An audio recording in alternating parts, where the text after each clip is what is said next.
Tenemos el placer de tener entre nosotros a Juan Carlos Ruiz Franco, que está haciendo una labor casi titánica, digamos, ¿no?, por traducir estos dos monumentos científico-literarios que son el Pikal y el Tikal de Alexander y Anna Shulgin. Bueno, es un placer tener aquí a Juan Carlos. Desde luego es una alegría poder contar con las versiones en español del Pikal y el Tikal. Era una tarea que también parecía imposible que algún día se pudiera hacer, la traducción. Gracias a ti, se comenzó. Bueno, y nada, os dejo con él y nada, muchas gracias. Y... si vas a estar de pie, mejor este. Y si no,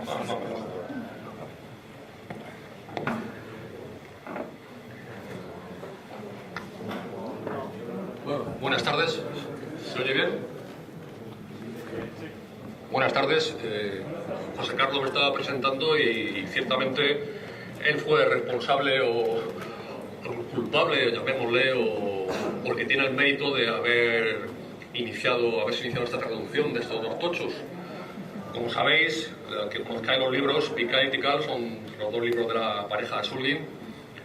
Pikal son 1000 páginas, o sea, es un buen volumen. Tikal es un poquito más corto, es un poco más breve, son 800 páginas. Yo no pertenezco mucho a este mundillo, llevo pocos años. La verdad es que pues, llevo unos 5 o 6 años metido en el mundillo psiconáutico. Antes me dedicaba más al tema de drogas para el rendimiento físico. Era un ratón de gimnasio y bueno, y me dedicaba al tema de drogas para subir el rendimiento físico y aumentar la potencia, ¿no? Bueno, ya me entendéis, ¿no? Y luego me dediqué un poco al tema de las drogas inteligentes. Publiqué el libro Drogas Inteligentes hace ya 11 años. Me dediqué a ese tema, al tema de las drogas nootrópicos para aumentar el rendimiento intelectual. Y poco a poco, a través de contactos, a través de amigos, a través de conocer a Bouso y otras personas, pues me fui adentrando en el mundo de la psiconáutica y gracias a ellos pues me estoy metido dentro de él y por supuesto con mucho gusto. Decía yo que, antes de echar toda la charla que voy a echar ahora, y que intentaré ser breve, que ha sido gracias a Bouso por lo que se ha podido hacer esta labor de traducción, porque yo le comenté a él hace 4 años que yo quería traducir estos libros, pero evidentemente, como sabéis, estos dos libros tienen cada uno una mitad química, una parte muy técnica en la que se describe cómo se sintetizan un montón de sustancias, un montón de drogas.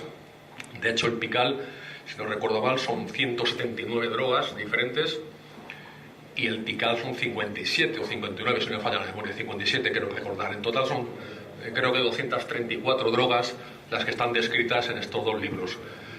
Shulgin describe con pelos y señales cómo se sintetizan, con lo cual estos libros pues, son un poco, digamos, algo revolucionario y lo fueron en su momento y espero que en España también lo sean, porque un estudiante de química con cierta experiencia, una persona que tenga un laboratorio medianamente decente, puede leer estos libros, puede sintetizar estas drogas, con lo cual digamos que es un arma bastante potente y bueno, esperemos que la repercusión que tengan en España al traducirse al castellano sea importante. Esperemos que no sea negativa, esperemos que no me manden la policía a casa y como le hicieron a Shulgin. A Shulgin, cuando publicó el Pikal, 2 años después le mandaron la policía a casa, la DEA estadounidense, le pusieron la casa patas arriba, buscando pruebas para incriminarle. Evidentemente fue por motivos políticos.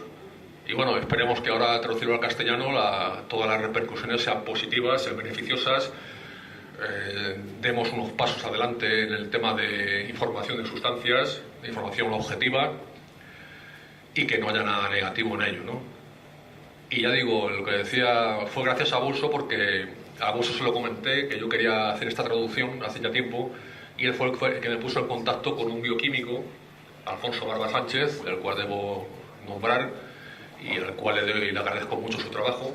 Este señor, Alfonso Barba, es bioquímico y además es traductor, y fue con el que tuve el primer contacto para empezar a traducir estas obras. En principio vamos a traducir solamente el Tikal, porque el Pikal estaba ya otorgado a otro grupo de traducción que luego se desapareció en el ciberespacio y de cuyo nombre no quiero acordarme y que algunos conocéis seguramente. Y bueno, y cuando Anne Shulgin y su editorial se dieron cuenta de que el Pical no iba a ser traducido al castellano, pues también nos lo concedieron a nosotros y entonces nos pusimos a la labor. La labor comenzó hace justo un año, hemos estado un año justo traduciendo y hemos sido pues prácticamente 6 personas en núcleo central y unas cuantas más personas, digamos, de apoyo que nos han ayudado a traducir ciertos capítulos o que no, en ciertos momentos en que nos ha faltado tiempo, pues nos han echado una mano para avanzar y progresar y que sea la labor fuera más rápida, pero incluso con eso ha sido cuestión de un año. Los libros están actualmente en producción editorial, la editorial lo está maquetando, lo está diseñando, está ya abierto el plazo de reservas, los libros no sabemos si se venderán solamente a las personas que los reserven o no, no sabemos si va bien el proceso de reservas y entonces habrá un fondo editorial y se seguirán vendiendo después, posteriormente. Si tenemos un buen éxito, habrá incluso una impresión de ejemplares para que llegue a las librerías más grandes de España, pues tipo Corte Inglés, la Casa del Libro, la FNAC. Bueno, todo depende de cómo vaya este mes, de cómo transcurra este mes de plazo de reservas y de cómo responda la gente y sobre todo pues, que todos los interesados en ellos que sepan que estas dos Biblias, porque realmente son la Biblia, son como si fuera Antiguo Testamento, Nuevo Testamento de la droga de síntesis.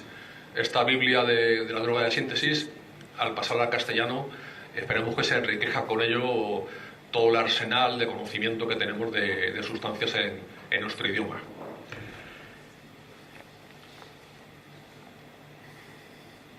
Bien, yo tenía aquí un rollo muy largo, pero bueno, la ponencia me ha hecho uso que solamente va a ser media hora, entonces voy a intentar abreviarlo. Intentaba contar un poco la vida de Shulgin, cómo llegó a escribir el Pical, cómo conoció a su mujer, cómo luego se propuso escribir la segunda parte, Tikal.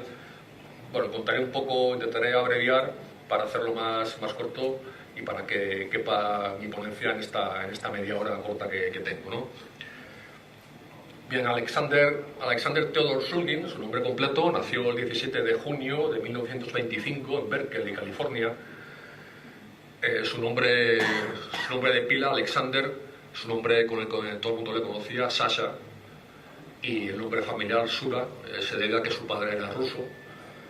Sasha, como sabéis, es el diminutivo de Alexander, y Sura es todavía más diminutivo, sería como Alejandrito o algo así, ¿no? Como se llaman los niños pequeños en Rusia, niños que se llaman Alexander.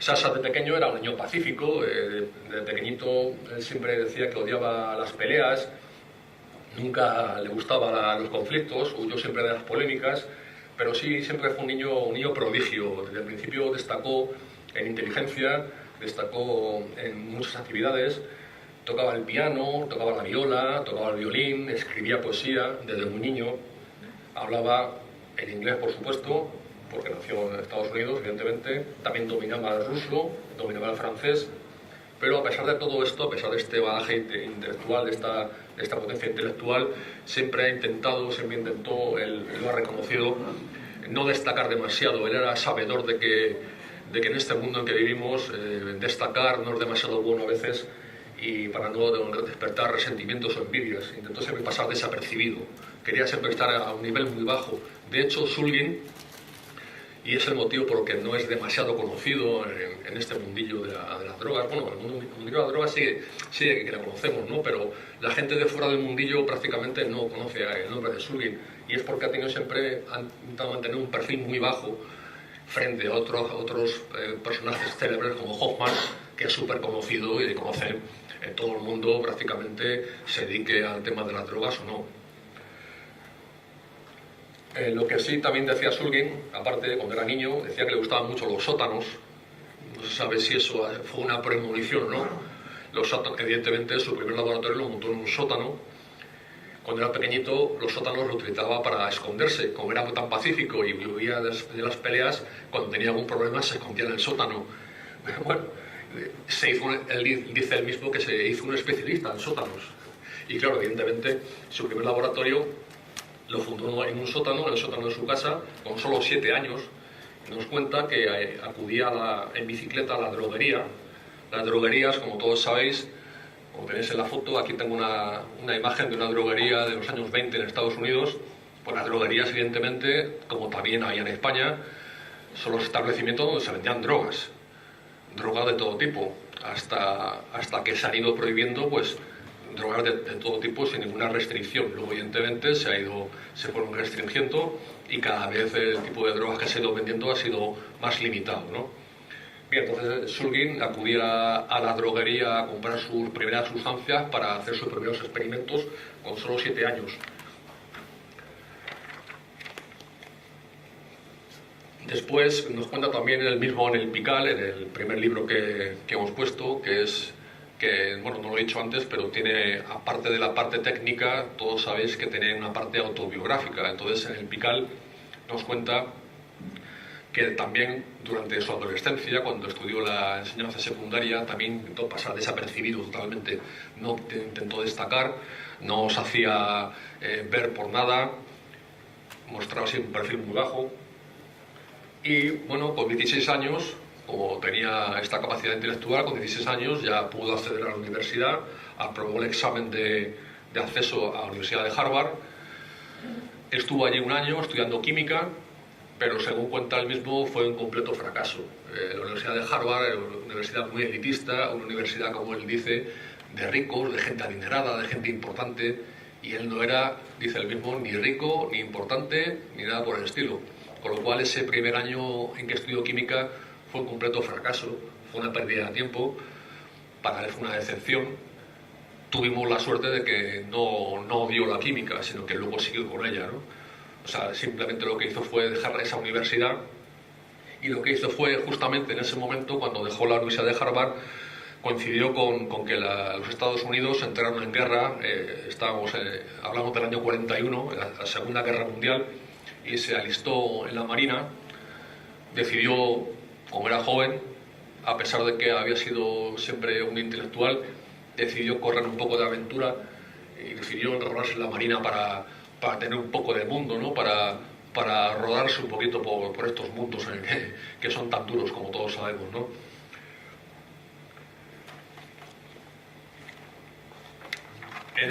Estando en la Marina, le sucedieron dos acontecimientos que luego marcaron, según él mismo dice, marcaron su vida. El primero fue que tuvo una herida en un dedo, en el pulgar de la mano izquierda, y resulta que para el dolor tan grave que sufría le inyectaron morfina. Dice que para él fue todo una revelación que una cantidad tan pequeña de una sustancia pudiera hacer un milagro tan grande como que el cerebro no le importara que hubiera un dolor ahí grave, sino que, como todos sabéis, la morfina, un opiáceo de acción, un analgésico de acción central, el dolor sigue ahí, la lesión sigue en el dedo, pero el cerebro no recibe las señales de dolor. Eso para él fue todo un descubrimiento. Fue uno, digamos, de los alicientes que le impulsaron a estudiar química, bueno, en este caso a seguir con la química, porque ya lo había intentado en Harvard. Y el segundo acontecimiento que también le ocurrió a la Marina, que le convenció de que las drogas iban a ser su mundo, fue que cuando le iban a operar de este dedo, porque luego le cortaron 1 centímetro del pulgar de la mano izquierda, él mismo cuenta que una enfermera le ofreció un vaso de naranja en el que había en el fondo unos sospechosos cristalitos. Claro, el muy observador se dio cuenta de los cristalitos, muy obediente también, se bebió el vaso de zumo de naranja y pensó, bueno, esto seguramente es un anestésico muy fuerte, es un sedante muy fuerte, pero yo voy a hacer toda mi voluntad para no quedarme dormido. A pesar de todo eso, se quedó profundamente dormido. Después le pusieron la inyección de anestésico, le operaron, y ante su sorpresa, cuando se despertó, le contaron que ese vaso de naranja no contenía absolutamente ningún anestésico ni ningún sedante. Era simplemente azúcar lo que había tenido ahí. Se había quedado dormido simplemente por la propia autosugestión de que él pensaba de que había algún anestésico fuerte ahí. Ese intentar oponerse a ese efecto fue lo que le hizo caer en una profunda somnolencia, y eso fue lo que, digamos, que fue el segundo acontecimiento que le llevó a convencerle de que la psicofarmacología iba a ser su mundo, porque le hizo ver que el poder de la mente en relación con las sustancias. Salió de la Marina en calidad de veterano cuando terminó la Guerra Mundial y ya... Perdón, se me ha saltado las diapositivas. Después de dejar la Marina, lo que hizo fue entrar en la Universidad de Berkeley. La Universidad de Berkeley, ahí ya sí que tenía un cariz un poco más... Parece que me está fallando las diapositivas. La Universidad de Berkeley fue en la que ya estudió química, se quedó allí en ella, estudió la carrera, se licenció, se graduó.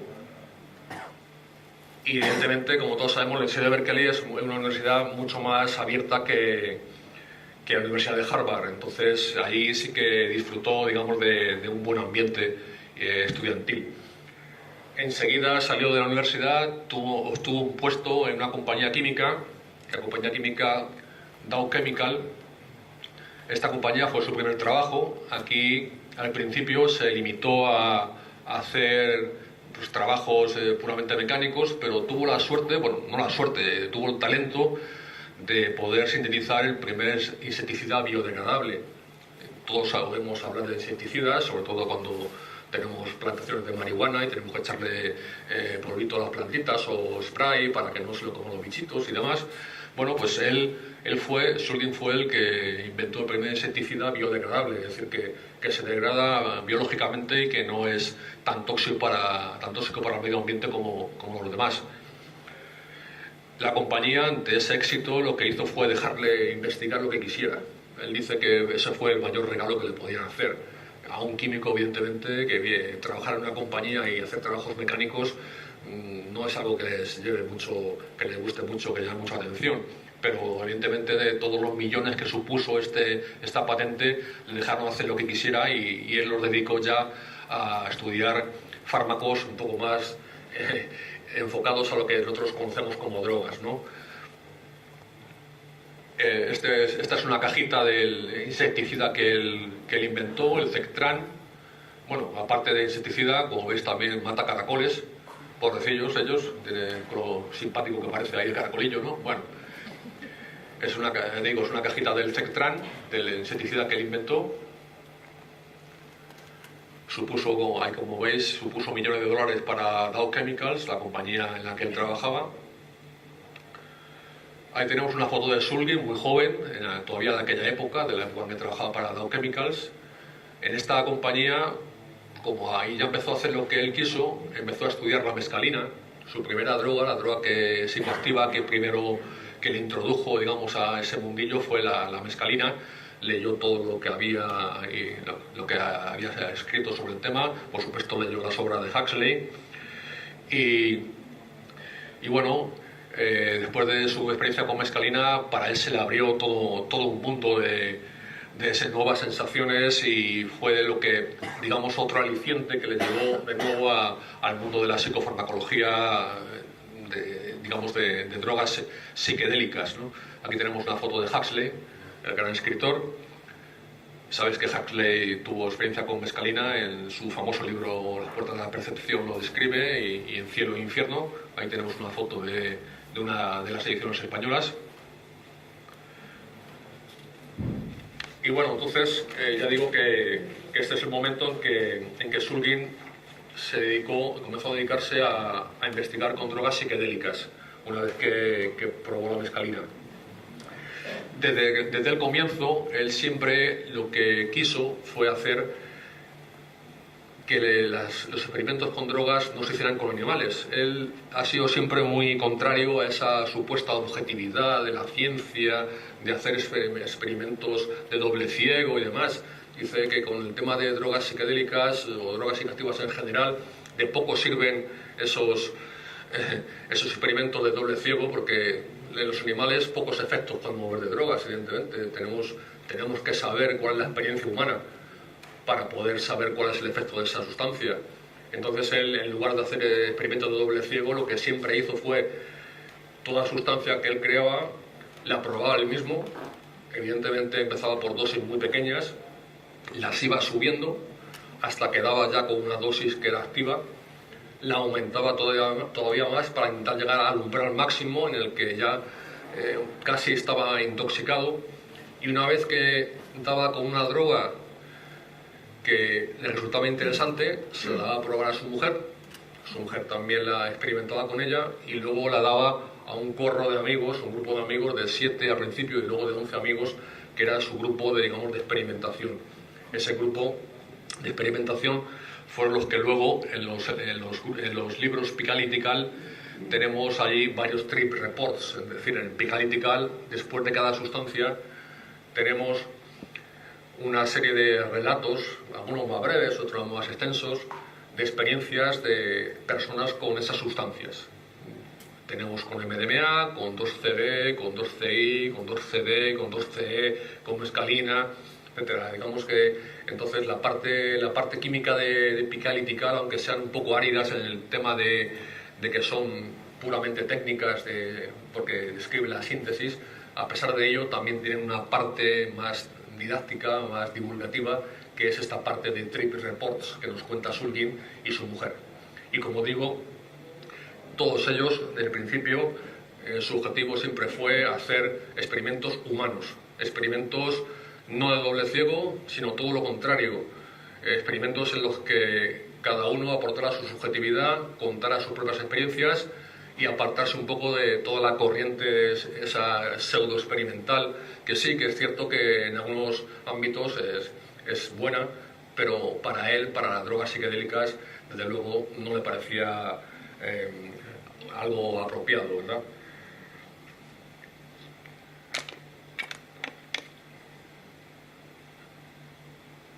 Una de las conclusiones a las que él llegó con estos experimentos fue que las drogas, aunque son sustancias químicas que entran en nuestro cuerpo y producen ciertas alteraciones o ciertas modificaciones, neurotransmisores y cosas así que todos sabemos, de todas formas, según él, la droga solo funciona como catalizador.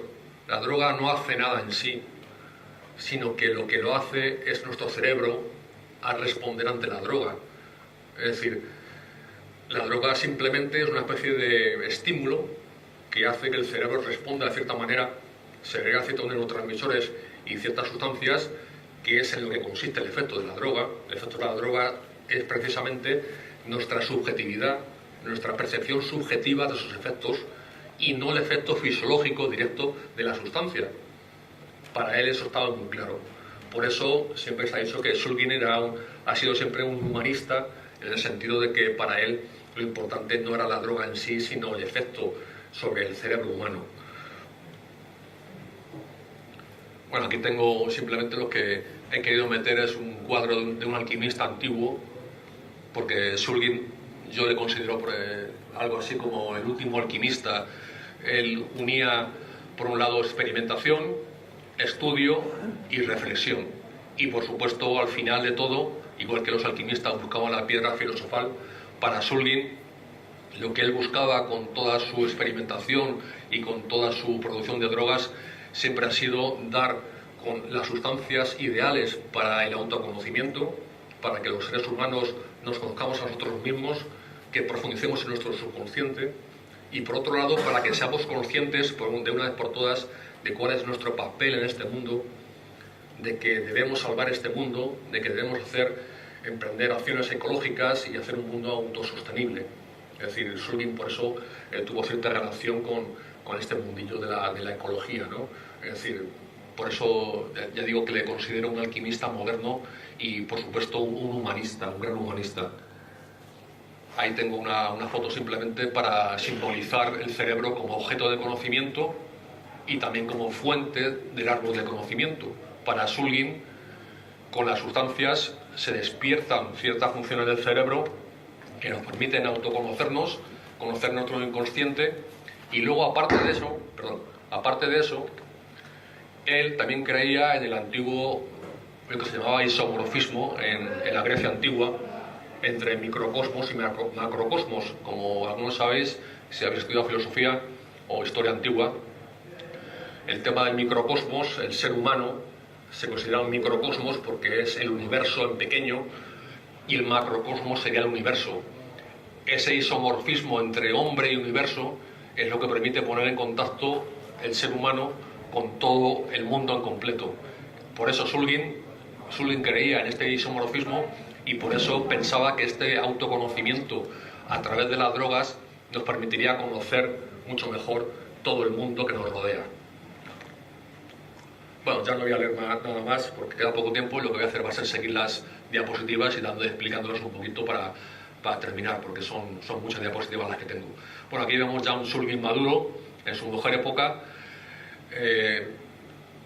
Shulgin trabajó en esta empresa química que he dicho, Dow Chemicals, trabajó unos 10 años más o menos, pero claro, llegó un momento en que como él hacía experimentos con drogas psicodélicas y fue además coincidiendo con los años 60, con los alocados años 60, con todo el tema del LSD y todo el tema de cuando empezó la prohibición de drogas psicodélicas, la compañía Dow Chemicals empezaron a ponerle pegas y entonces ya no pudo experimentar con tanta libertad como podía hacerlo. De hecho, llegó un momento en que le prohibieron utilizar el nombre de la compañía para firmar los artículos. Lo que hizo fue simplemente despedirse de la compañía, dejó un estupendo sueldo, porque cobraba un sueldo bastante elevado, y se instaló en casa simplemente para producir drogas a destajo, a tutiplén, a todo meter, sin más ingresos que una pequeña pensión que le quedó y creo recordar que unas antenas de telefonía que puso en su propiedad. Es decir, dejó un trabajo bien remunerado para encerrarse en su laboratorio, dedicarse a producir sustancias químicas para ese objetivo que ya he explicado, para autoconocimiento y conocer mejor el universo, y dejó ese trabajo y se encerró en el laboratorio para coger de forma, él hacía las sustancias, se utilizaba lo que ya se llama fuerza bruta. Si los químicos, los que saben mucho del tema, cogen una molécula, en este caso, como tenemos dos libros, pical y tical. Pical es feniletilaminas, que he conocido llamado, o sea, se dedica a feniletilaminas, y tical se dedica a las triptaminas. Bueno, los químicos cogen una estructura, en este caso la feniletilamina o la triptamina, le añaden un átomo por aquí, un enlace por allá, y enseguida obtienen una sustancia nueva. Claro, quien sabe mucho del tema no tiene más que añadir cierto componente y obtiene una sustancia nueva. Evidentemente, esta sustancia, cuando se crea, no se sabe todavía qué efectos puede tener. Dice Shulgin que todavía no se ha hecho nada. Cuando se obtiene una nueva sustancia, todavía no se tiene una nueva droga en realidad. No sabemos todavía nada. En la prueba, cuando se da cuenta de que realmente es relevante, se la da a su mujer, se la da al grupo de ensayo que tenía, al grupo de amigos, y entonces es cuando la droga realmente, digamos, que toma forma, cuando realmente se ha comprobado que tiene efectos importantes, efectos prometedores sobre la psique humana. Aquí tenemos a su mujer, Anne Shulgin. Anne Shulgin fue psicoterapeuta, tuvo varios matrimonios fallidos antes de conocer a Sasha, tuvo varios hijos de esos matrimonios, pero acabó con todos ellos muy mal, y ya pues creo que fue a mediados de los 70, cuando conoció a Sasha. Enseguida se dio cuenta de que era el hombre de su vida, se fue a por él de forma descarada. De hecho, en el Pical cuenta como todo el proceso de seducción de ella hacia él, porque él, bueno, como científico era un poco más frío. Además, él tenía bastantes mujeres a su disposición, digamos. En cambio, Anne Shulgin estaba totalmente enamorada de él e intentó por todos los medios que se fijara en ella, hasta que por fin lo consiguió. Y de hecho, según cuentan en el Pical, el momento en que se enamoraron o se atrajeron mutuamente fue en una toma de MDMA. Shulgin le introdujo a Anne a la MDMA, hizo su primer viaje de MDMA con él, y fue cuando se dieron cuenta de que estaban hechos el uno para el otro. O sea que la MDMA, digamos que aparte de, como todos sabemos, la droga del amor o la droga de la sensualidad, de hecho, con la pareja Shulgin también funcionó de esta forma.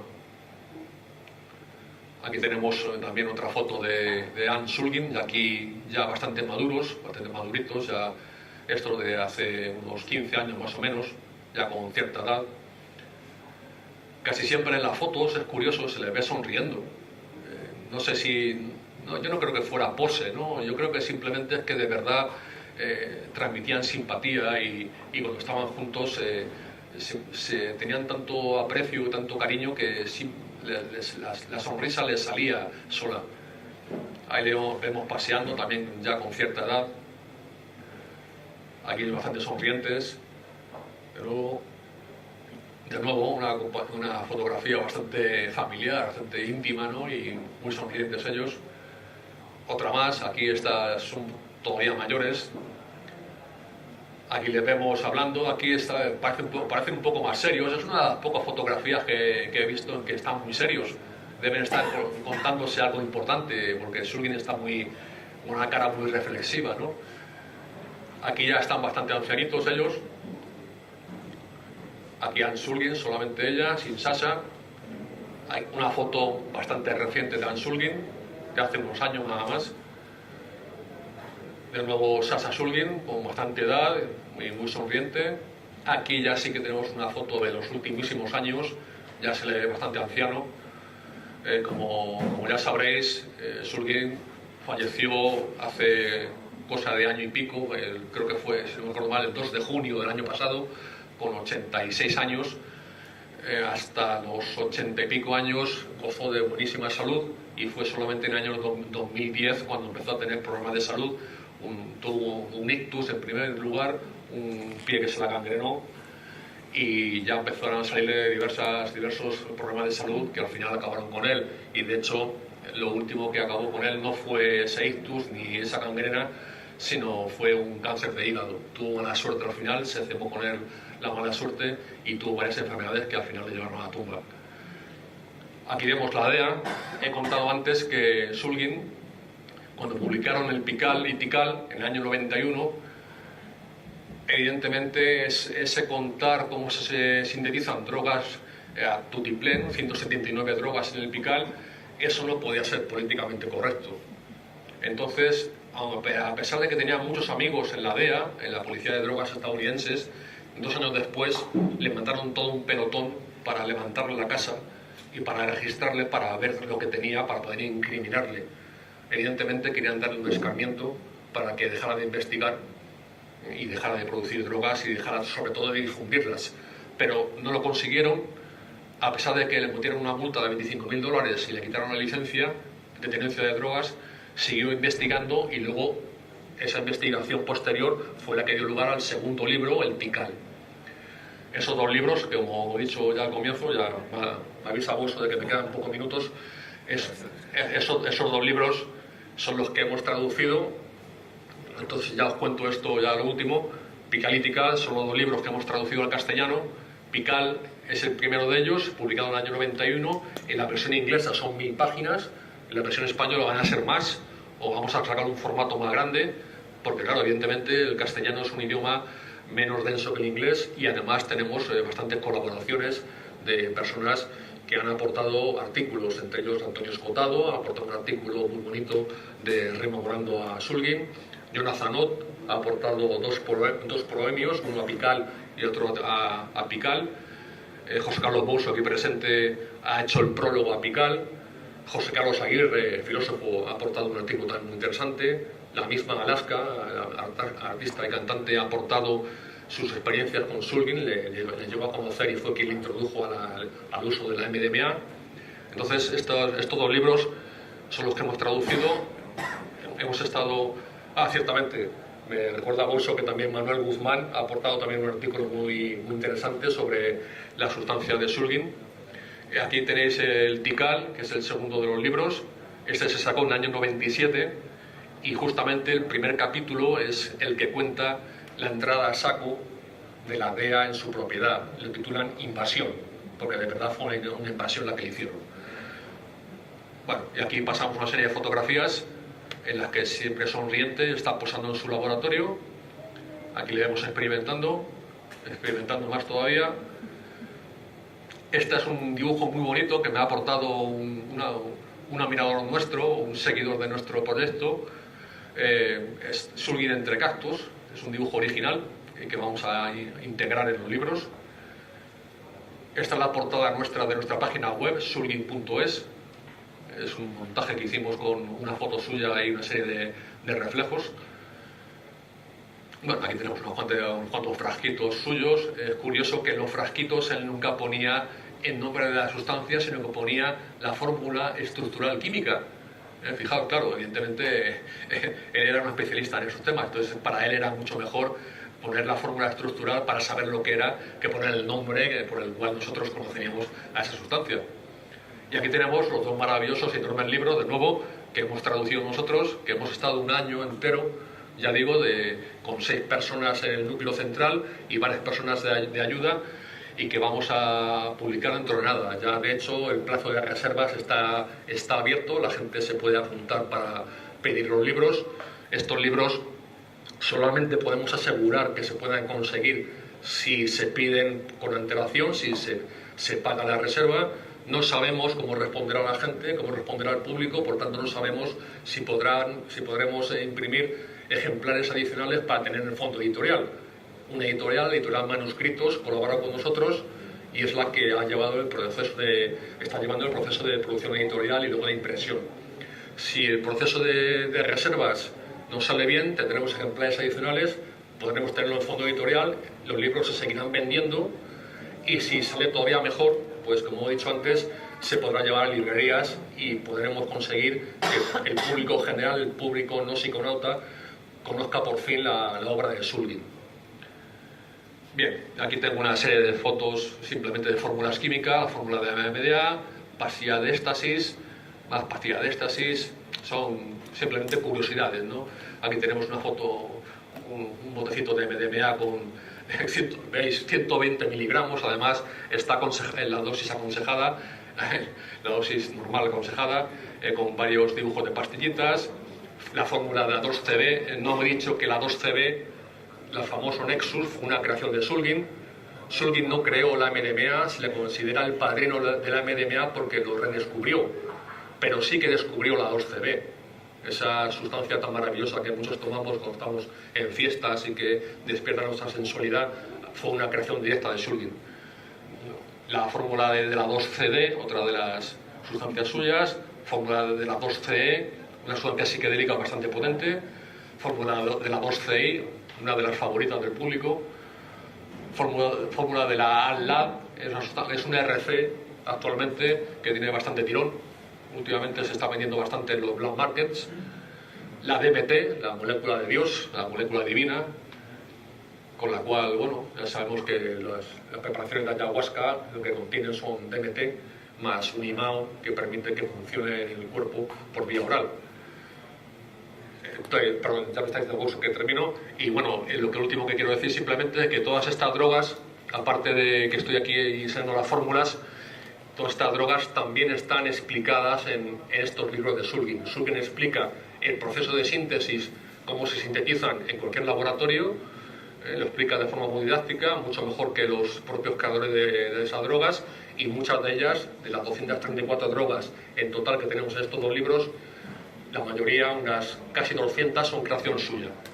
Bueno, y aquí tenemos fotos de los colaboradores, fotos de Escotado, fotos de Jonathan Ott, que aportan 2 artículos, hemos dicho, los 2 libros, Alaska, que también aporta sus experiencias, aquí el señor de al lado, José Carlos Bolso, autor del prólogo apical, Cao de Villa, que se me había olvidado, también aporta un artículo muy interesante a esta edición en castellano de Pical y Tical, José Carlos Aguirre, filósofo, Manuel Guzmán, que también colabora con nosotros con un artículo muy bonito, y por fin, bueno, aquí tenéis otra vez los libros y la dirección de nuestra página, donde tenéis toda la información de cómo conseguir los libros, de cómo hacer el plazo de reservas, de cómo poder conseguirlos si realmente os interesa tenerlos en castellano.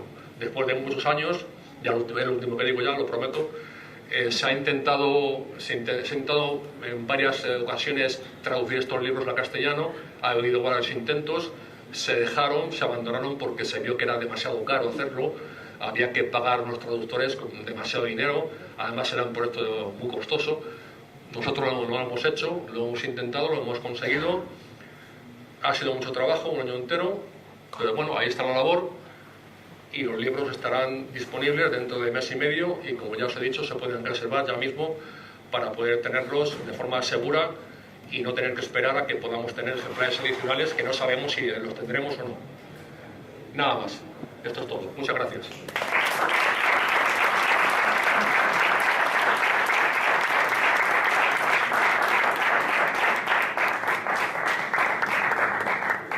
Bueno, si me deja el señor Bosso, si hay alguna pregunta, si me dejan, si quieres hacerme alguna pregunta sobre nuestra edición de Pical y Pical en castellano, en un minuto quizá me deje y pueda contestarla. Seguro. Venga, si hay algo, por supuesto que lo contesto. ¿No queréis saber nada sobre esta edición? Bueno, ya sé que estamos en Barcelona, pero bueno, Mira, el castellano es nuestra lengua. Ahí, Marc. Ah, mira, ahí tenemos un interesado. De las dificultades del proyecto de traducción, ¿no? Estás trabajando Sí. en la traducción. ¿Cómo lo habéis hecho a nivel económico? ¿Cómo habéis...? Pues ha sido todo por amor al arte. Ha sido invertir mucho trabajo, mucho esfuerzo, mucho tiempo quitado de otras cosas, dedicarlo a traducir. En mi caso, no solamente a traducir, sino también a dirigir, a coordinar el proyecto, a tener coordinada a todas las personas y, por supuesto, y luego a darle difusión, porque claro, sin difusión no hacemos nada. Ha sido un año entero de mucho trabajo, mucho esfuerzo y ya digo, en principio el beneficio es cero, tenemos totalmente asumido que no vamos a ganar nada, no nos importa, lo importante es que estas dos obras, estas dos Biblias, estén en castellano, por de una vez por todas. Si conseguimos que se nos pague nuestro trabajo, pues mucho mejor, pero de momento lo importante ya está hecho. Claro, que parece una labor titánica de traducir. Sí, ha sido muy duro, sí. No son libros fáciles, o sea, el vocabulario es muy específico, Sí. hay argot, hay jerga. Sí, la parte técnica, por supuesto, menos mal que hemos contado con dos bioquímicos, aparte de Alfonso Barba, con Ricardo Martí Corena, otro bioquímico y también traductor, que conoce mucho del tema y del tema psiconáutico. Entonces conocen, por un lado, el tema bioquímico, por otro lado, el tema psiconáutico, y por otro lado son traductores. Y luego también la parte narrativa, también somos traductores unos cuantos, y por otro lado yo soy filósofo, otro es periodista, otro es filólogo, otro es historiador. Es decir, como hemos sido un equipo multidisciplinar de personas, nos hemos podido hacer con la terminología, con esa jerga que utilizan los Sulgin cuando nos cuentan sus experiencias, tanto en la parte química como en la parte narrativa. Yo creo que es una contribución increíble, que no Mucha- sé cómo se paga de hacer esto, pero es una labor titánica. Muchas gracias. Desde luego, la única forma de pagarlo sería que yo os animo a que compréis los libros. Es lo primero. Más que nada porque si no llegamos es algo que debo reconocer, si no llegamos a cierto número de suscriptores, de personas que hagan la reserva, la edición no se podrá hacer. Tenemos que tener un número mínimo de personas que hayan pagado la reserva para poder pagar la edición a la editorial y luego poder pagar a la imprenta. De ahí partimos. Si conseguimos eso, se puede hacer la edición. Si no conseguimos eso, no se puede hacer. Por eso os animo a todos los que os interesa el tema a que hagáis la reserva y también a que difundáis el tema y lo digáis a todos los posibles interesados en estos dos libros. Pues muchas gracias por tus ánimos.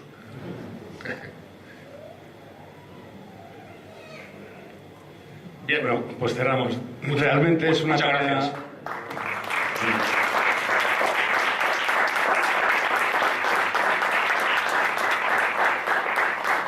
Sí, yo quiero cerrar también porque realmente es una tarea titánica, es un trabajo que no sabemos cómo os podremos agradecer a ti como director y al resto de los traductores. Se intentó varias veces, como has dicho, hacerlo en el pasado y fue imposible. Cierto. Y está muy bien, ¿no? Porque es seguir ahondando en esta especie de tarea medio loca, como la que estamos aquí, de tratar de conseguir hacer proyectos que no cuesten nada, pero en los que tampoco ganamos nada. Sí, Entonces, invertimos tiempo, invertimos trabajo, no perdemos dinero, perdemos nuestro tiempo, pero bueno, lo invertimos en algo que nos gusta, lo invertimos en difundir conocimientos. Al fin y al cabo, nuestro deseo como psiconautas y como un poco, digamos, especialistas en la materia, es difundir conocimientos y que no solamente los consumidores sean consumidores, sino que aparte de consumidores, sean personas informadas. Pues este es nuestro propósito y este es el propósito de esta traducción, que como ha dicho Bosso, pues ha habido varios intentos y no se pudieron llevar a cabo y por fin se ha podido llevar a cabo. Ahora hace falta que el último paso es que se pueda imprimir los libros. Vale, Muchas gracias. Gracias por... Para cerrar, simplemente decir que hay un voluntario que ha venido a las jornadas, Abraham, que se le ha dejado el coche tirado y la furgoneta, que era donde dormía. Entonces, si alguien tiene un sitio para dormir esta noche, pues le agradeceremos si acoge a Abraham. Y nada, vamos a parar y en un par de horitas tenemos el placer de tener entre nosotros a Juan Carlos Ruiz Franco, que está haciendo una labor casi titánica, digamos, ¿no?, por traducir estos dos monumentos científico-literarios que son el Pikal y el Tikal de Alexander y Anna Shulgin. Bueno, es un placer tener aquí a Juan Carlos. Desde luego es una alegría poder contar con las versiones en español del Pikal y el Tikal. Era una tarea que también parecía imposible que algún día se pudiera hacer, la traducción. Gracias a ti se comenzó. Bueno, y nada, os dejo con él y nada, muchas gracias. Si vas a estar metido mejor este, y si vas a estar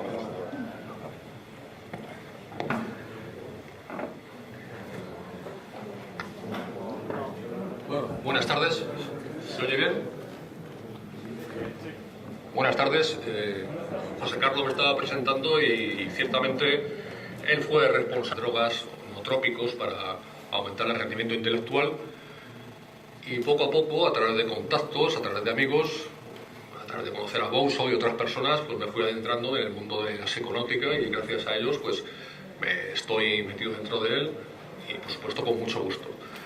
Decía yo que, antes de echar toda la charla que voy a echar ahora, y que intentaré ser breve, que ha sido gracias a Bouso por lo que se ha podido hacer esta labor de traducción, porque yo le comenté a él hace 4 años que yo quería traducir estos libros, pero evidentemente, como sabéis, estos 2 libros tienen cada uno una mitad química, una parte muy técnica en la que se describe cómo se sintetizan un montón de sustancias, un montón de drogas. De hecho, el Pikal, si no recuerdo mal, son 179 drogas diferentes y el Tikal son 57 o 59, si no me falla la memoria, 57 quiero recordar. En total son, creo que 234 drogas. Decirlo al castellano, todas las repercusiones sean positivas, sean beneficiosas. Demos unos pasos adelante en el tema de información de sustancias, de información objetiva y que no haya nada negativo en ello, ¿no? Y ya digo, lo que decía fue gracias a Bouso, porque a Bouso se lo comenté que yo quería hacer esta traducción hace ya tiempo y él fue el que me puso en contacto con un bioquímico, Alfonso Barba Sánchez, del cual debo nombrar y al cual le agradezco mucho su trabajo. Este señor, Alfonso Barba, es bioquímico y además es traductor. Y fue con el que tuve el primer contacto para empezar a traducir estas obras. En principio vamos a traducir solamente el Tikal, porque el Pikal estaba ya otorgado a otro grupo de traducción que luego se desapareció en el ciberespacio y de cuyo nombre no quiero acordarme y que algunos conocéis seguramente. Y bueno, y cuando han las que están descritas en estos 2 libros. Shulgin describe con pelos y señales cómo se sintetizan, con lo cual estos libros pues son un poco, digamos, algo revolucionario y lo fueron en su momento y espero que en España también lo sean, porque un estudiante de química con cierta experiencia, una persona que tenga un laboratorio medianamente decente, puede ver estos libros, puede sintetizar estas drogas, con lo cual digamos que es un arma bastante potente y bueno, esperemos que la repercusión que tengan en España al traducirse al castellano sea importante. Esperemos que no sea negativa, esperemos que no me manden la policía a casa y como le hicieron a Shulgin.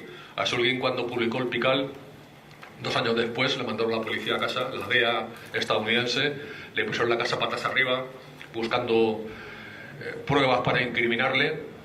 Evidentemente fue por motivos políticos y bueno, esperemos que ahora culpable, llamémosle, o porque tiene el mérito de haberse iniciado esta traducción de estos 2 tochos.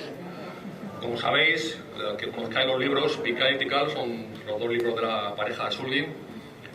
Pikal son 1000 páginas, o sea, es un buen volumen. Tikal es un poquito más corto, es un poco más breve, son 800 páginas. Yo no pertenezco mucho a este mundillo, llevo pocos años.